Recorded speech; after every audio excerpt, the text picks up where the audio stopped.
part of the National Growth Fund, where we can, as universities or as a collaboration institution, ask for funding to create projects with lifelong learning.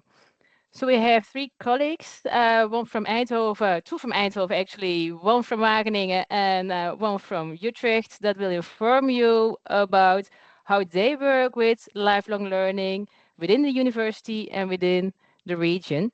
Every speaker has 10 minutes, so it's very tight schedule. In case you have any questions, please put them in the chat. When you have a specific question for one of the speakers, please also give the name or the institution with your question so we can forward it to the correct speaker.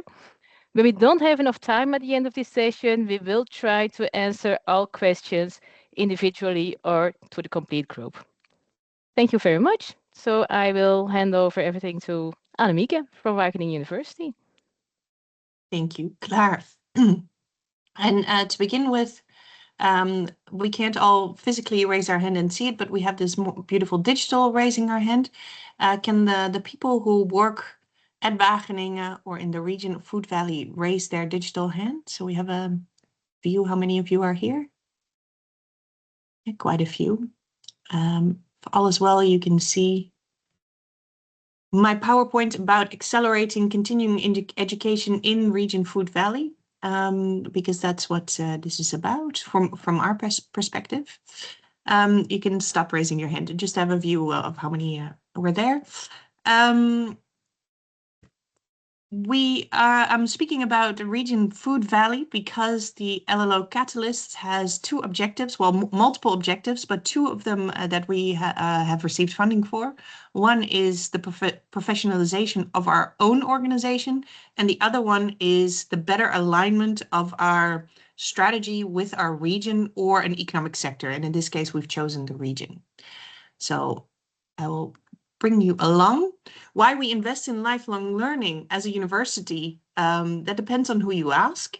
So some people say it's very important because we're actually constantly approached for tailor-made trainings by a specific company or a sector, and that want short one-day courses on something that's changing, transition, or specific expertise that they're lacking.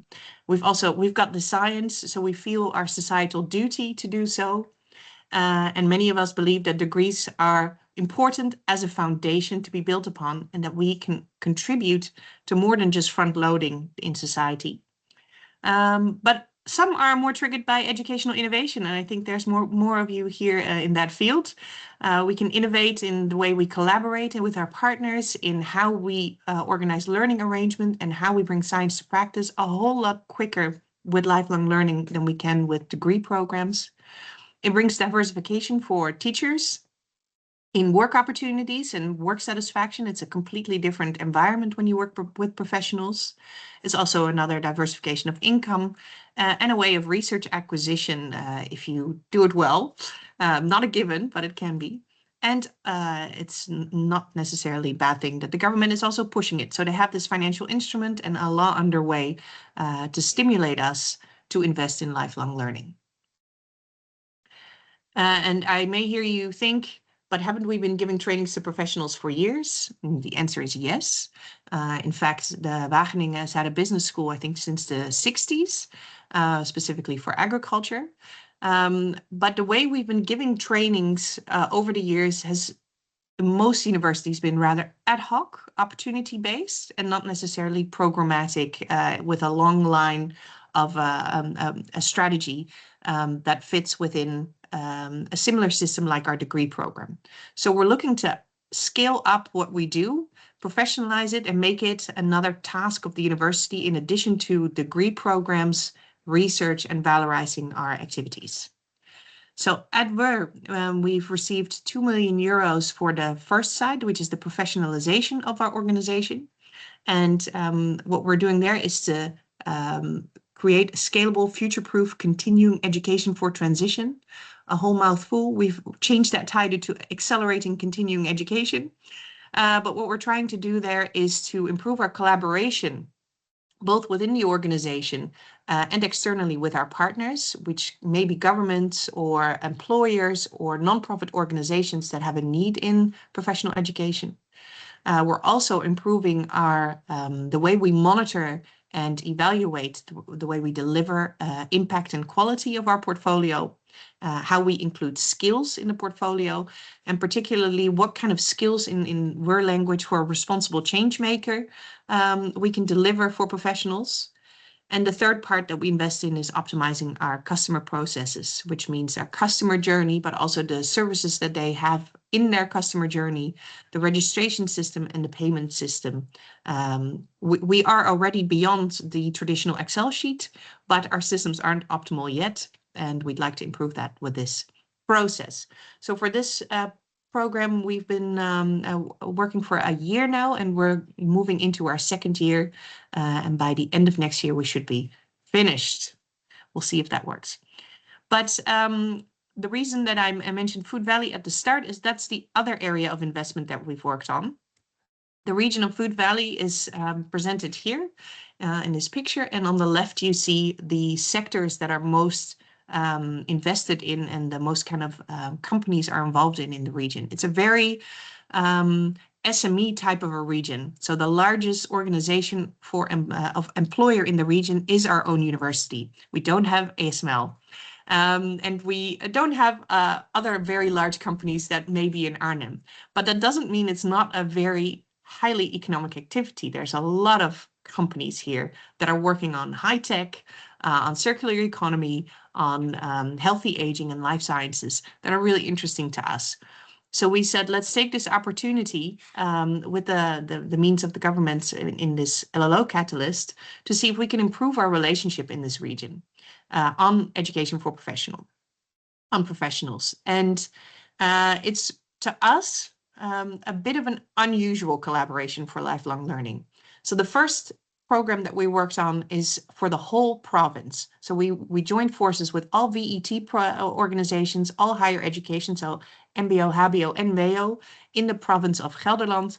And we said, let's create some kind of a traffic tower where the questions of companies can be gathered centrally, and we can help companies through this traffic tower in finding the right kind of professional education provider.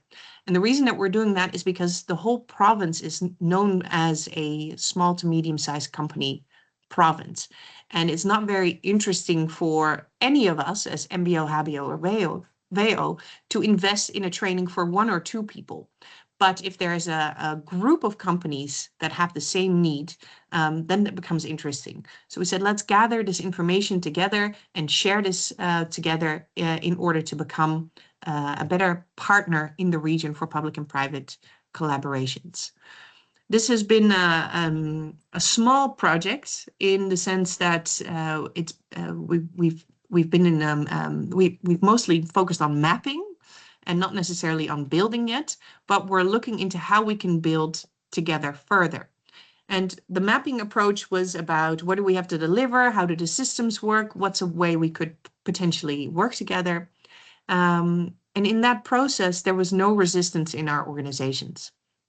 However, the moment we said, and now we want to scale up, which means invest and really collaborate, there was more of a resistance. And there was also a way of a pushback in terms of, can we really be a partner in the region? And this question has been a central discussion in the organization itself. Who are we in the region? Simply by looking at how we could collaborate closer on education for professionals. This question of, are we really a good partner in the region, continued in the second unusual collaboration, which is the bottom in this presentation, which is with an MBO, the Christelijke Hogeschool, so that's a HBO, regional SMEs, and the Economic Board Food Valley, where we looked at how do SMEs learn. So we know that that SMEs have a difficulty in finding a right training module, and the region Food Valley is very much all SMEs. So we thought, let's experiment with different types of learning experiences to figure out what approach works best for these type of organizations and in this region. Unfortunately, the LLO Catalyst didn't think that was feasible enough, and so they didn't provide us with the large bulk of money that we hoped for. And so we've applied for a smaller grant to do this same exercise, but then in a mapping way. But having this money or not having this money has not deterred us from figuring out the answer to this question itself, because we're super curious. How do we get this learning experience amongst SMEs? And so the partnership that has developed in this application process is already sharing experiences. And these are some lessons that I would like to give you as well. So the lessons that we have about learning arrangement with regionals SMEs is that it's absolutely not the same as large companies. Large companies, you can make tailor-made trainings with very easily. SMEs, even a group of SMEs with the same ideas, very complicated to do so. What does work? Well, we're working on figuring out what does work in learning communities. There, it's very much focused around commitment on mutual challenges. Once we have these mutual challenges organized, then we can see through learning communities how we can interact with some of the employees of those organizations. The second, Annemieke, yep. 1 minute. Oh, perfect. This is the last slide. So, yeah. The second part we're working on is learning in value chains. So that way we're trying to look for the mass of multiple companies that deliver 1 or 2 employees and together learn through the challenges that they have in their value chain. And the third one is basically learning in disguise. So we don't tell them that they're going to be learning on the go. We're actually delivering completely another type of service that they want, like HR support, financial support, some kind of a voucher. And in that process, we try to figure out what is their actual need, where we could help them in the future by learning in the value chain or in learning communities. Another thing that we're learning is that they are really focused on, their needs are focused on and upskilling for, I've called this the red zones. So these are the skills and the vacancy gaps that are so large that they're really willing to invest. And that's not easy to find. And the last lesson that I'd like to share with you is that VET, the MBOs, they are the key to the region. They have the companies walking in and out of their organization all day long. So when we want to do something, we have to team up with our VET. Thank you for your time. Thank you, Annemieke. There was one question, so I can ask it to you while Wieger started his presentation, I think.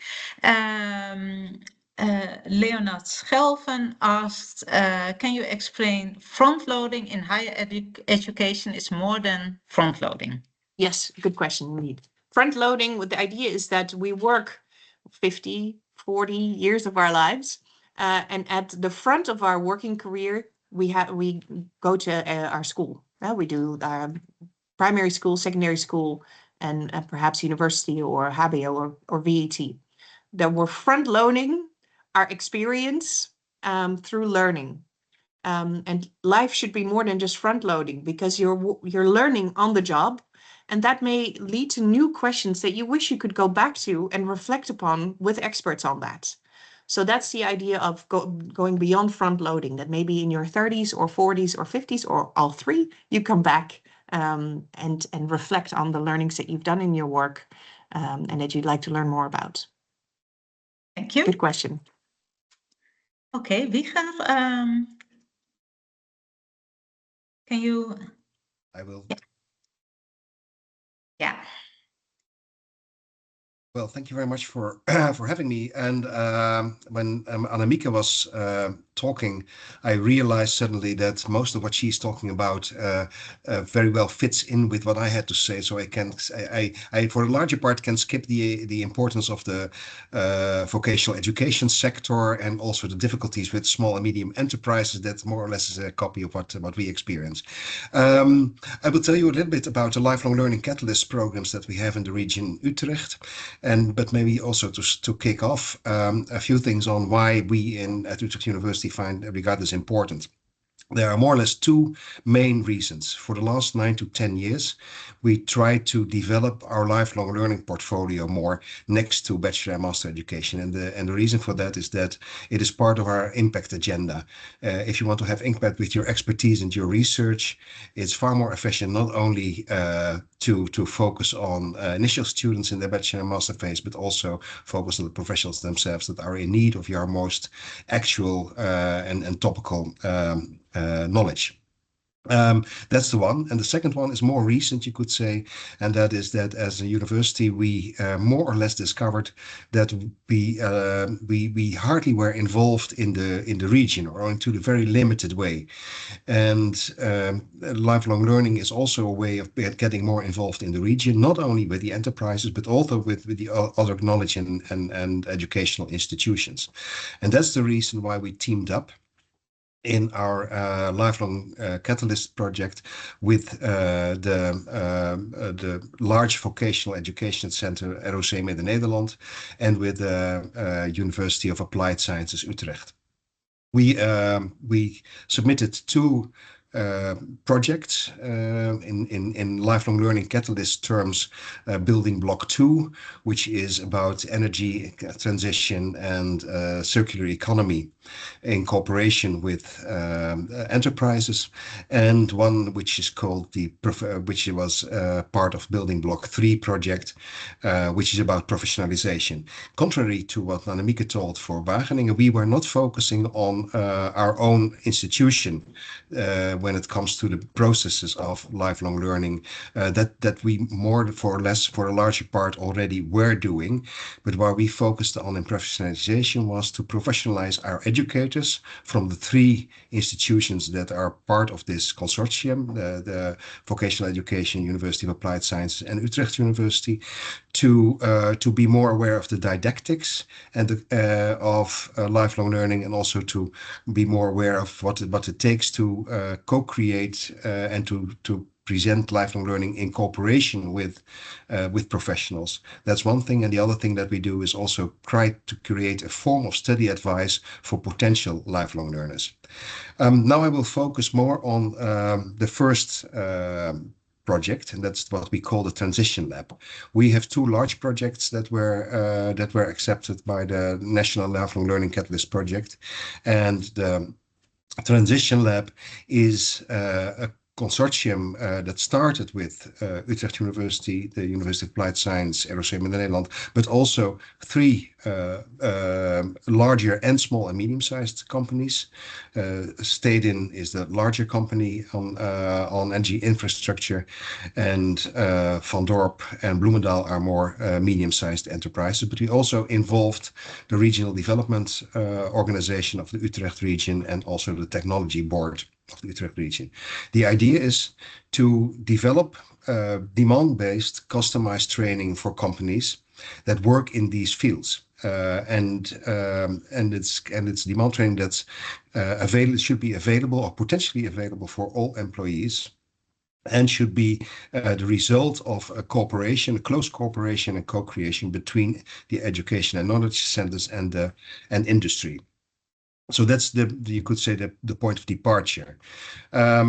What the idea behind it is that when this project is finished, we have a more you could say self-sustaining ecosystem of lifelong learning in the Utrecht region. And self-sustaining implies that we are able to find each other and have a way of discussing the demands that go beyond, you could say, the topical day-to-day needs of the industry, and is more also future-oriented. So it should be a more organic way of finding each other, and therefore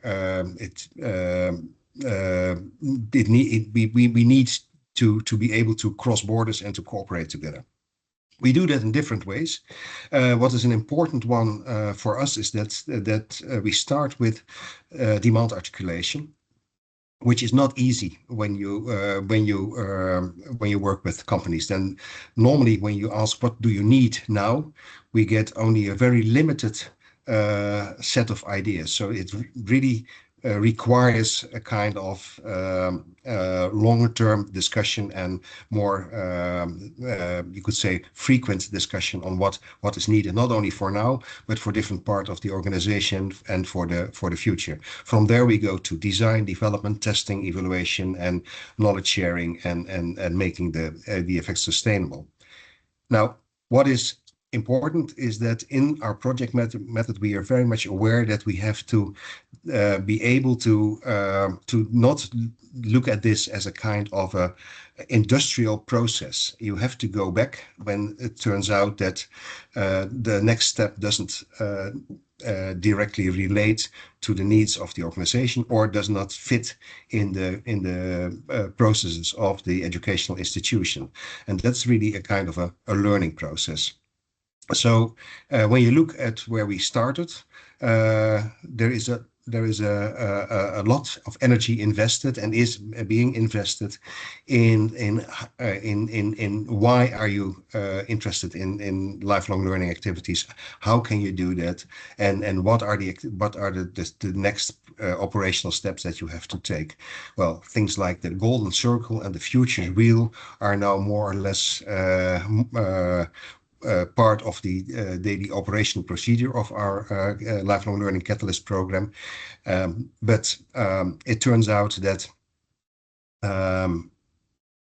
we still have a series of challenges, and I would like to use the last few minutes to go into that. Then on paper, a lifelong learning catalyst program looks very fruitful for the development of the region, but there are a few serious issues here.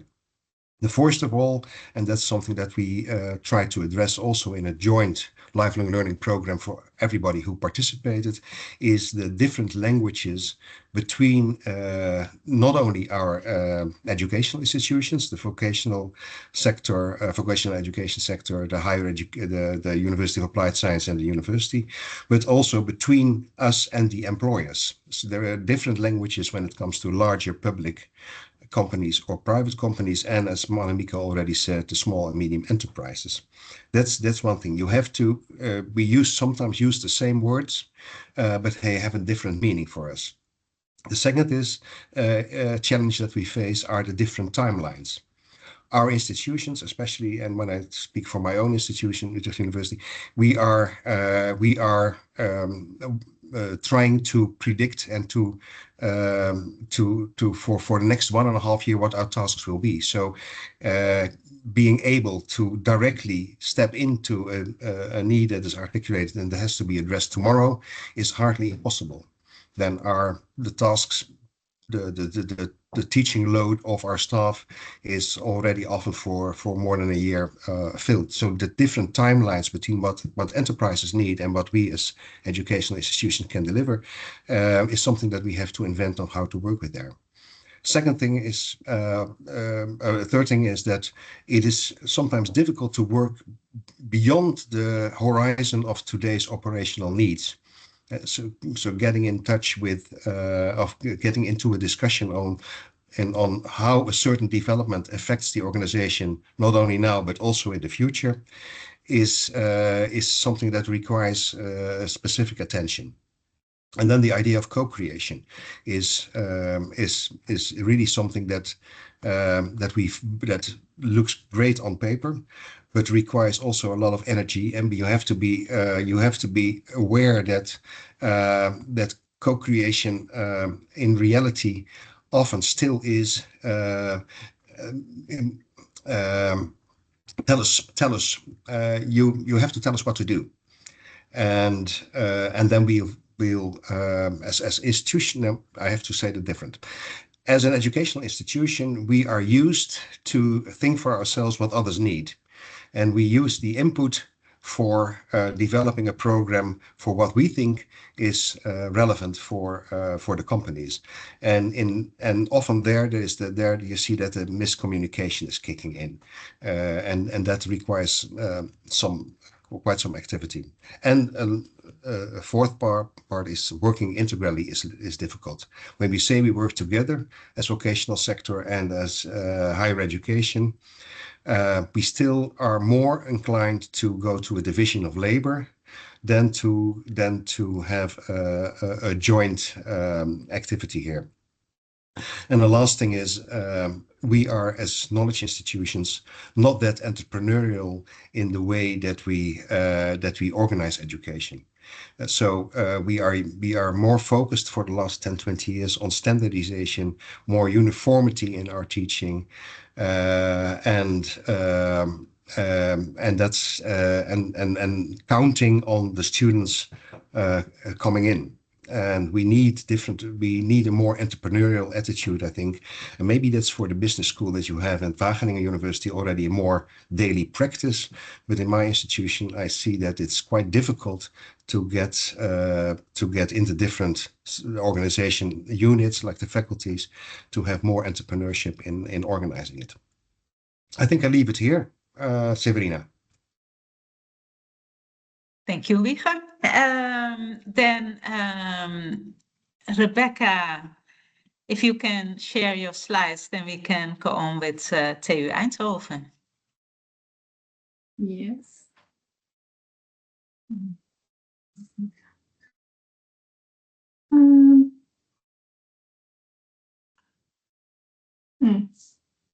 Is it working or shall I share?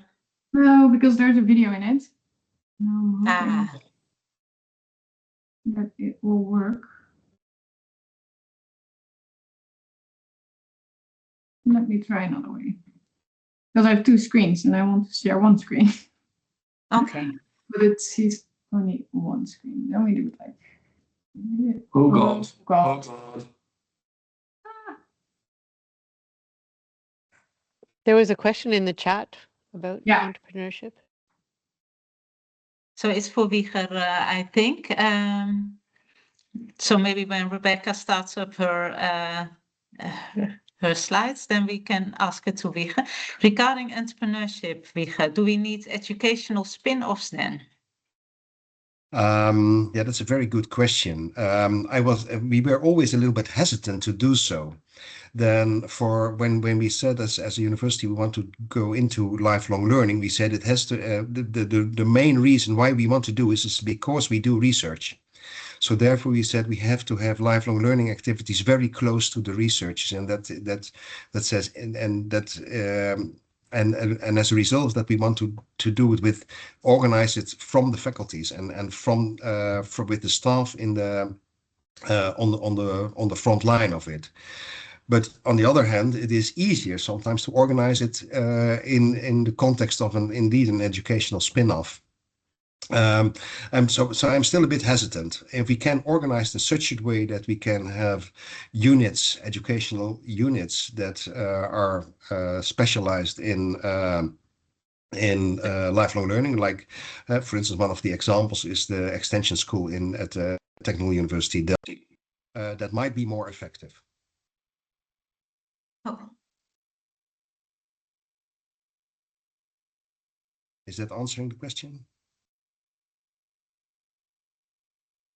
I think so. And Rebecca,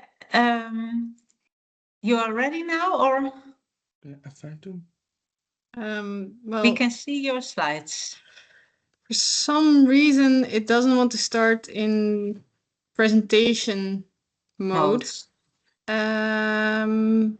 Maybe you can share the speed I sent you. Yeah, if you say my slides, I will share the presentation. Yeah, and then we do it without video. That's also fine. But then Our entire Teams is having a bit of trouble. yeah, so I can also not see what you're sharing right now. Okay, but for the rest, I shared my screen. Can the rest see the presentation? Yeah, okay. Rebecca, if you can say go to the next slides, then I will do that. Okay, great. Because now we cannot see which slide you are on, so we will try our best to make this work. We cannot see any of you anymore for some reason, but we can hear you. So yeah, let's just get started. So I'm Rebecca Gilsing. I'm the project manager of the Blend project, which is a building block 2 within the LLO Katalysator. And with me is Stefan Zondag. He is the postdoc within the Blend project. So he's really working on the contents of what we're going to create. To give some background, Blend is a project focused on creating a lifelong learning module, which is focused on the hydrogen knowledge needs within the Brainport region.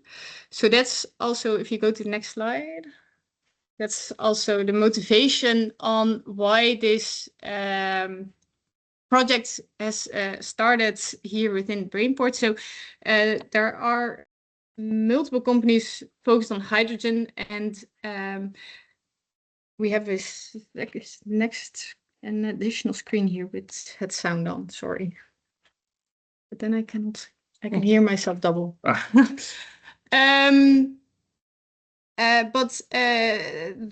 So there are many vacancies within the Brainport region, and looking into the future, the hydrogen sector is expected to grow.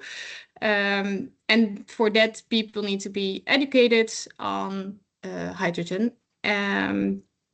So that's from process operators to project developers, engineers, so all kinds of different levels.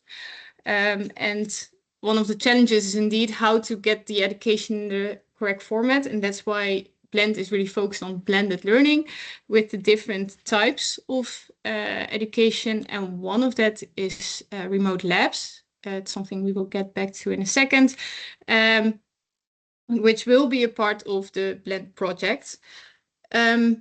If you continue to the next slide, that's Blend in the region. So Blend is a project within the Brainport region, well, basically actually between the Brabant province.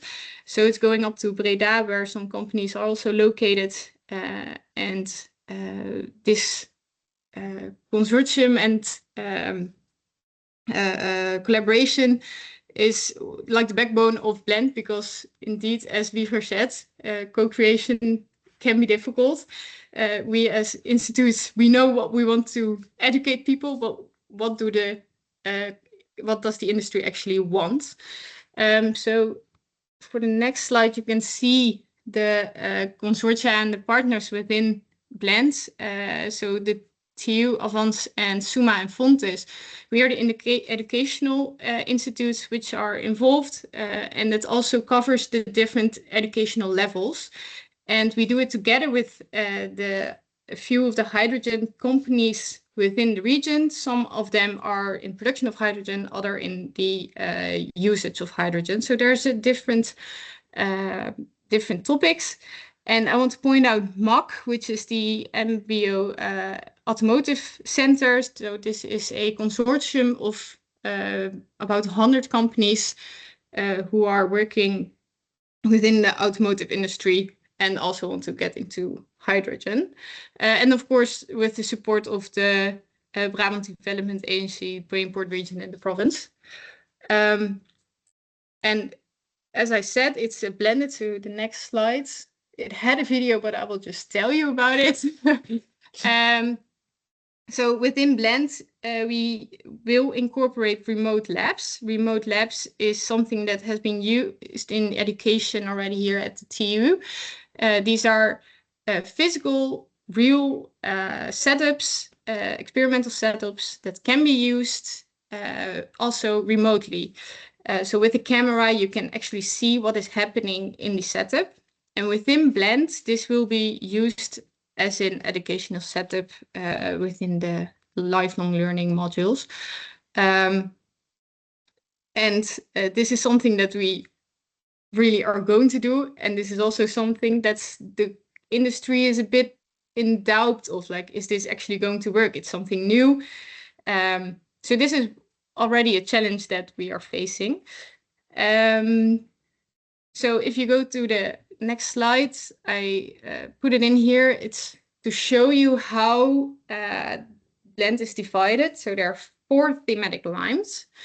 And these are all dedicated to one of the institutional partners. educational partners, and a few of the companies have been assigned a thematic line. And for example, Rift, which is a startup or scale-up by now, they are really working on the application of hydrogen, and that's why they, for example, know a lot about safety. And that's how they are also involved within Blend. So they are actually joining the meetings on how we will get to the content of the modules, because they also have a lot of knowledge on this. So if we go to the project setup, which is on the next slide. Yeah, I can see you on another screen moving the slide, so that's really great. The full project is 3 years, and the first year is focused on the work package 1 to 3. And right now we are really focused on work package 1, which is getting to know what is the knowledge need within the region, and what knowledge do we have, and where are the white spots. And this is something that we're in the middle of. And then work package 2 and 3, these are really focused on getting actually something that we can pilot. And the piloting will be done starting September next year, and then for 2 years. So there's an iterative process in which we can develop the pilot. And in the end, hopefully we have something then that is fulfilling the needs, the knowledge needs within the region, and also something that can sustain after the project. But as I said, right now we're really working on the knowledge needs, and I put a little bit on it on the next slide, and that's also why I brought Stefan. If I say something that's not correct, he can correct me. So the co-creation is a really important part. So we deducted interviews, and we're still doing additional interviews to also talk with different people within the company. So not only the managing or the engineers, but also the process operators who are actually on the floor within the factory. And we also did a bigger brainstorm with the different companies together, also because they can maybe learn something from each other, somewhat creating or using the community that's already there. And what we saw from the questions that we have is that, of course, there are demands for on hydrogen, because that's the focus of the project, but also really on safety and the practical side of things. And what we thought in the beginning is that, well, that's also why the remote labs is in there. The companies want their professionals to be trained outside of work hours. But what we notice is that they also say, no, we don't want them to have extra workload outside of work hours. So that's an interesting split that we're in, finding a right balance between the physical, between the online, between outside of work hours and during work hours. Really practical questions that we need to answer there. And that's also why there's a mixed attitude towards the remote education that we want to involve and will involve. So if you continue to the next slide, there's small things on the white spot. So that's where we are right now. So we have an idea of what the knowledge need is, and we have our knowledge overview from all the different educational institutes, but also from a few of the companies that are involved. And now we're going to decide which knowledge is missing, and do we want to fill it? How are we going to get that knowledge that we're missing right now? And can we also get it from the companies that are within the project? And then also, how are we going to do it at the right level? Because we have people from different educational backgrounds. So how are we going to make sure that everything is also delivered in a way that people can use it? And then to the next slide, it's to finalize a bit on where we are. So as I said, we need to decide on the content. So that's a challenge that we're facing right now. But also, how will we structure the module to make sure that we've talked about metro lines and that kind of stuff to see if we can somehow make it interesting for people from different backgrounds. So that's also the appropriate balance between the different teaching methods, not only educational backgrounds, but also the different kind of teaching, the e-learning, self-study, remote, physical. And as I said, this is an iterative process, and it's very important that we get the feedback from the industry. So December 15, in a month, we will present this first version during a Blend event where everybody gets together and they can provide another time of feedback. So we can, after we can start really developing and getting the content together and making sure that in September there's really something that we can work on. So yeah, that's what we wanted to tell you about the Blend project that we are working on with the TUE and the other educational institutes, of course. Thank you, Rebecca. Stop sharing. There are no further questions in the chat, but we have time for 1 or 2 extra questions. So I don't know if there's anyone who has a question. Then please put on your mic and ask it, or raise your hands. Yes, I have one question, just a more general. If you have a piece of advice for new LLO Katalysator applicants, what would it be? Maybe Annemieke, maybe you can say something about that? Well, as in, you mean if you should apply to a new subsidy? Yes. Then I would actually look at Wieger to ask, are there any more opportunities for subsidy? I hope so. I hope so. But that at this moment, I have to tell you there was around 400 million granted for this growth fund program, but it was divided into 2 tranches. The first tranche was around 190 million euros, and that tranche is evaluated as we speak. So I think last week they had site visits in at least one, I think in Arnhem or Nijmegen, and the report of the evaluation will be available somewhere shortly after the beginning of the new year. And there has to be made a decision about granting the second tranche of the program before the summer, which implies that the new project calls will be not earlier than September, October available. But at the same time, we see that as the you could say the midterm evaluation was quite positive. Many people are counting on that it will continue in one way or another, but it's not sure how the exact calls will look like next year. But one thing is sure, when they come, the next calls, they will not be focusing only on energy transition and circular economy. They will be open for all kinds of different subjects.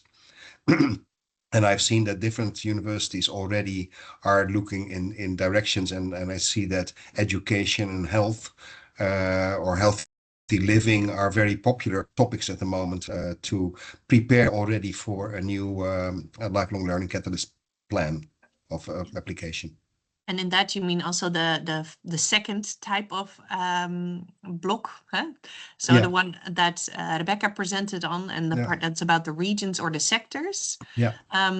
As a university, I found it, a representative of a university, I found it very difficult to focus on that region, which is why I did it, because there was funding. So I thought this is the opportunity to do something extremely difficult.